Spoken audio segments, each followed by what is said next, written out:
When the Nazis invaded the Soviet Union, the Red Army soldiers were crushed by German troops. Millions died in just a few months.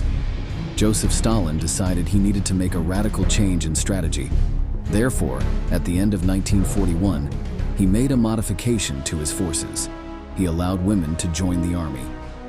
Despite the complaints and doubts of their male compatriots, they carved out a place for themselves on the front lines through sweat, blood, and determination, whether as snipers, pilots, or tank crew members. Their impact on the war was so great that they earned the deep hatred of their enemy. Any woman captured by the Germans risked being abused, tortured, and mercilessly murdered. Their only chance of survival was to finish off the Nazis before they did. Today, in this new military history video, we'll tell you all about the women of the Red Army. We will talk about their incredible exploits and the agonies they suffered at the hands of their sadistic enemies. As in the rest of the world's armies, women had to earn their place within the Soviet armed forces through willpower, dedication, and courage. Prior to the outbreak of World War II, they were not allowed to have combat roles. The only jobs they could hold were in support roles, such as nurses, radio operators, or secretaries. And even to obtain these positions, they had to contend with the bureaucracy of military leaders who did not see them as useful on the battlefield. However, the situation would change on June 22, 1941, when Nazi Germany launched the massive Operation Barbarossa.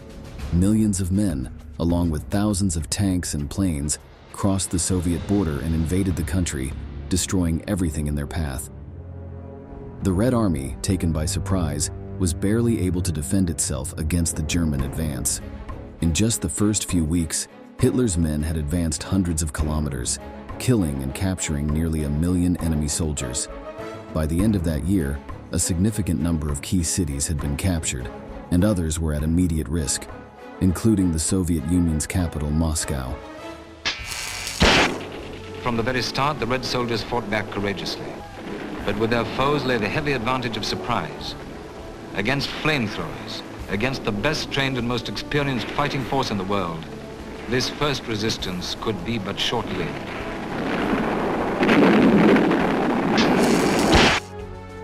Joseph Stalin knew he needed a drastic change in strategy to give his nation a chance of survival. Among the measures he took, he moved heavy industry located in the western part of the country to the east to prevent it from falling into Nazi hands. He also ordered the creation of partisan groups to operate behind enemy lines, sabotaging the German effort. However, he needed to do something to replace the enormous number of dead, wounded, and captured men left in the first months of the war.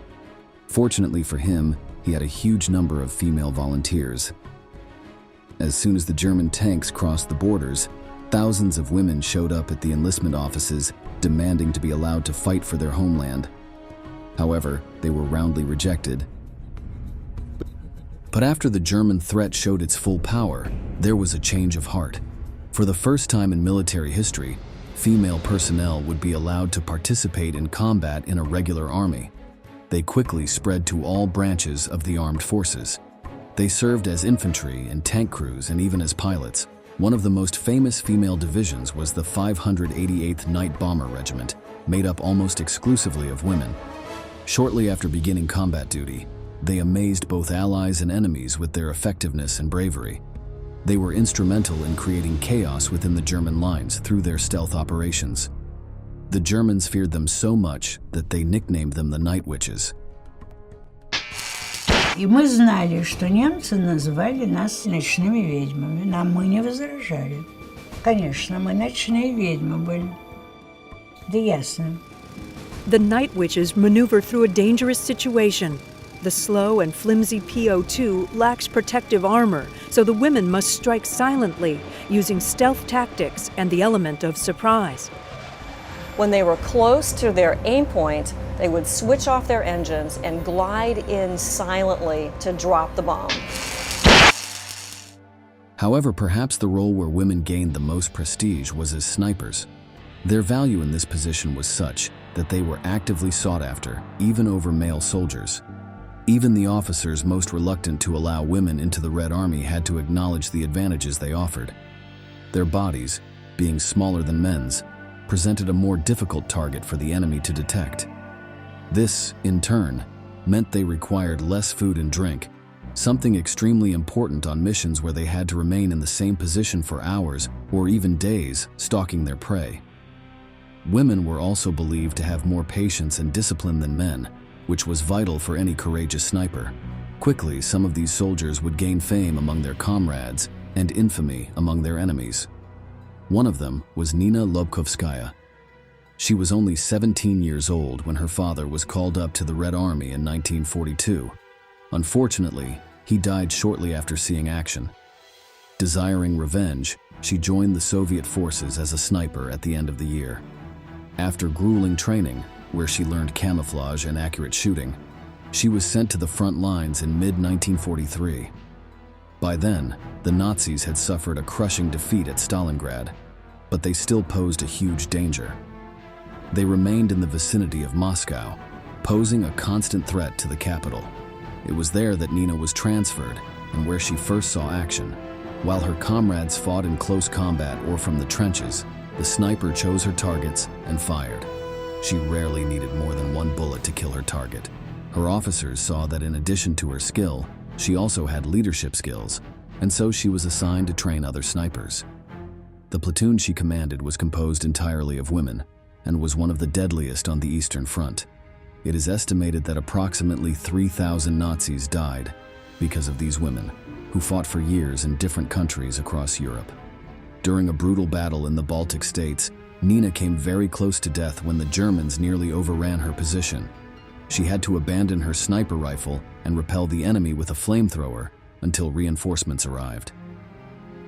By 1944, she had already fought in Belarus and Poland, driving the Germans from Warsaw, one of their strongholds in Eastern Europe. When the war finally ended, Nina had been decorated with numerous medals and had 89 confirmed kills. Despite being wounded several times, she survived and saw the fall of the Reich, after which she chose to spend the rest of her days away from weapons. However, other women were not so lucky. Tatiana Baramzina was another Soviet sniper who graduated from her course in early 1944, after which she was sent to the front lines. Already in his early days, he demonstrated his skill by killing 16 enemies during the fierce and brutal fighting near the Belarusian border. However, his excellent vision, crucial for any sharpshooter, began to fail, so he also took on roles as a communications officer. On one occasion, he had to repair telephone lines 14 times under intense artillery fire to prevent the Germans from breaching his lines. In May 1944, she detected that the German army were approaching from the rear of her battalion, and she managed to warn her commander of this, and despite the commander dying in battle, Baramzina helped to lead a counterattack facing the enemy. When the Soviets launched Operation Bagration on June 22, 1944, designed to expel them from Belarus once and for all, Tatiana was ordered to remain behind. However, she was able to convince her superiors to allow her to participate, citing her extensive training as a sniper. On July 4th, she encountered a German column, and a brutal and bloody battle ensued. The Germans took refuge in a nearby village and repelled Soviet attempts to advance. Russian casualties were so heavy that they had to retreat to an underground bunker. Some soldiers were so wounded they could not continue and had to be abandoned, but Tatiana volunteered to stay with them. This way, she could also hold off the Nazis if they attempted to advance. This was done shortly afterward, with the sniper as her only opposition. From her cover, she fired with every weapon at her disposal at the Germans. She used her rifle until her ammunition was exhausted, at which point she switched to a machine gun. The Germans lost so many men that they thought there was still an entire Soviet squadron there, instead of just one woman. However, there were still many more, and Tatiana eventually used up all her bullets and grenades. Severely wounded, she was unable to prevent the Nazis from entering the bunker. Enraged by her resistance, they murdered all the wounded men before her eyes before dragging her out of the shelter.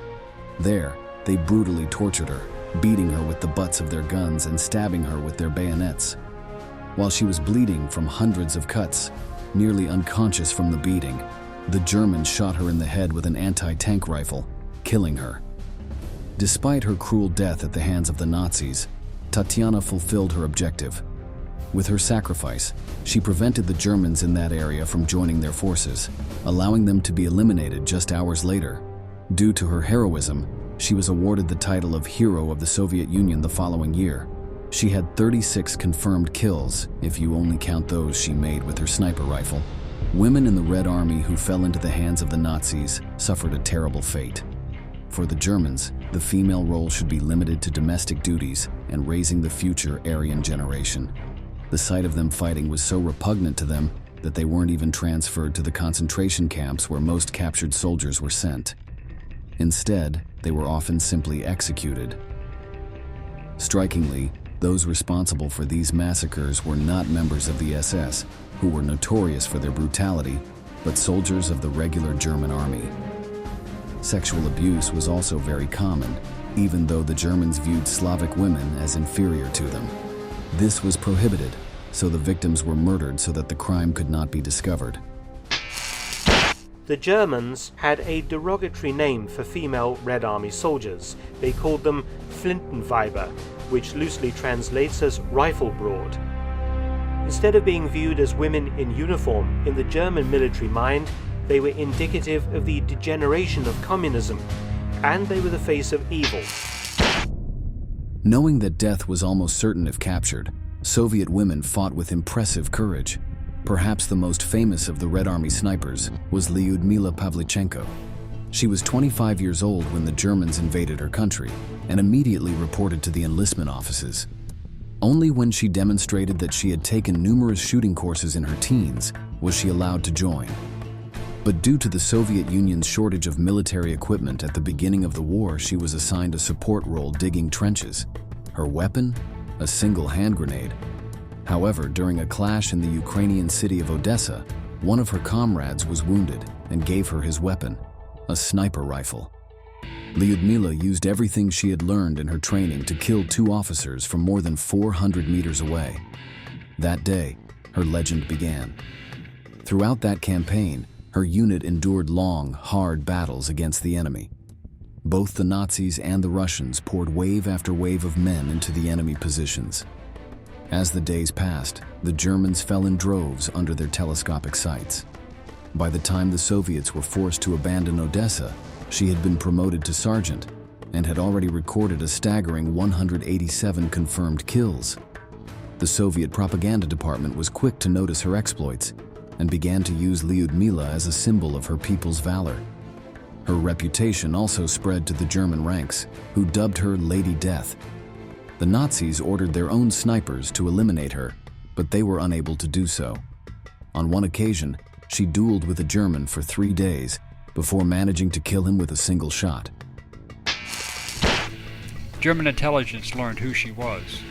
They even made radio broadcasts offering her money, rank, and favored treatment if she defected, as tens of thousands of Ukrainians already had. Lyudmila Pavlichenko was wounded 4 times by shrapnel and once by a machine gun bullet. But she never wavered, and after each wounding and recovery, she returned and continued doing her job. Her luck ran out in June 1942, while she was fighting on the Sevastopol Peninsula. A mortar fell near her position, seriously wounding her in the face. The Soviet department, not wanting to lose such a great symbol, ordered her evacuation. After she recovered, despite Lyudmila's insistence, she was not allowed to return to the front. Instead, she was sent to various Allied countries on publicity visits, where she highlighted the courage of the Soviet people and the need to open a second front against Germany. There, she was asked how many men she had killed. She replied, "None. I killed fascists." Я хочу сказать вам, что мы победим, что нет такой силы, которая могла бы помешать победоносному маршу свободных народов мира. Мы должны объединиться. Как русский солдат, я предлагаю вам, великим солдатам Америки, свою руку. Fellow soldiers, forward to victory. When she returned from her tour, she continued training snipers until the end of the war. Lyudmila Pavlichenko is, to this day, the female sniper with the most confirmed kills. with a total of 309. Some detractors argue that the number was exaggerated by Soviet propaganda, but her effectiveness with a rifle cannot be doubted.